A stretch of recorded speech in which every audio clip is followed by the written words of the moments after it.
सच्चो सतराम। कृपया इस चैनल को सब्सक्राइब करें और बेल आइकन को प्रेस करना ना भूलें। धन्यवाद।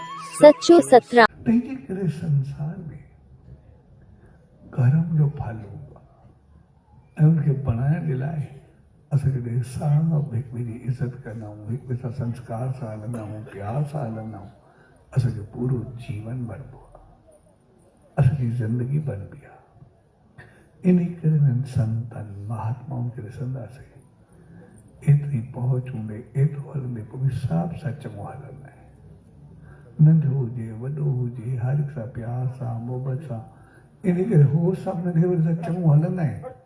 इन करे असां ॾिसंदा आहियूं त पोइ असां बि सभु उनजी नंढा वॾा सभु केतिरी इज़त कंदा आहियूं। जेको असां नंढा वॾा सभु इन्हनि संतनि महात्माउनि जी इज़त कंदा आहियूं, जॾहिं असीस वञी रखंदा आहियूं, उनजो कारण उहे सभु सां प्यारु कंदा आहिनि। इन करे असां सभु उन सां प्यारु कंदा आहियूं, सभु जी इज़त कंदा आहिनि, असां सभु जी इज़त कंदा आहियूं। तंहिंजे करे असां पंहिंजे घर खे, पंहिंजे माहौल खे, पंहिंजे जीवन खे थोरो बहितर अंदाज़ सां हलायूं। असां पंहिंजा जज पाण बणिजी वञूं, पंहिंजी चङाई पाण कयूं ऐं जीअं जीअं कंदा वेंदासीं असां सदाई सुखी ख़ुशहाल रहंदासीं।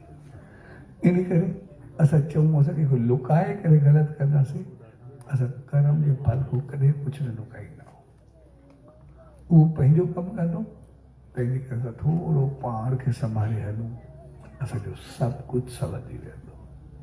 सच जे प्यार भरे मौक़े ते पाण सभु गॾु थियूं, उहो मौक़ो हक़ीक़त में असांखे सदाई सुखी ख़ुशि ऐं इज़त भरियो रहणु सेखारे थो।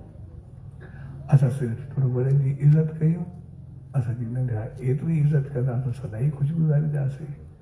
असां नंढनि सां प्यार सां हलूं, असांखे वॾा एतिरो प्यारु ॾींदा, असां जिते वेंदासीं जिते वेंदासीं उते असांखे एतिरी इज़त मिलंदी, आसीस मिलंदी, असां ॾींहुं राति तरक़ी कंदासीं, अॻिते वधंदासीं, हित में कामयाबु थींदासीं, अॻिते में मालिक जी रहमत पाईंदासीं, सदाई सुखिया सदाबा ख़ुशि ऐं ख़ुशहाल रहंदासीं।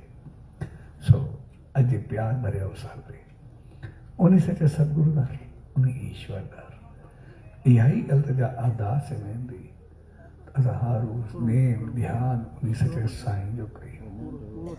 उनजो नेम ध्यानु कंदासीं, उन जा गुण असां में ईंदा।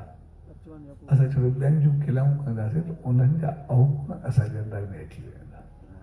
असांखे पंहिंजी खोपड़ी खे, पंहिंजे दिमाग़ खे डस्टबिन नाहे बणाइणो, पर गुलदस्तो बणाइणो आहे जंहिंमें सदाई ख़ुशबू हुजे, सदाई चङाई हुजे।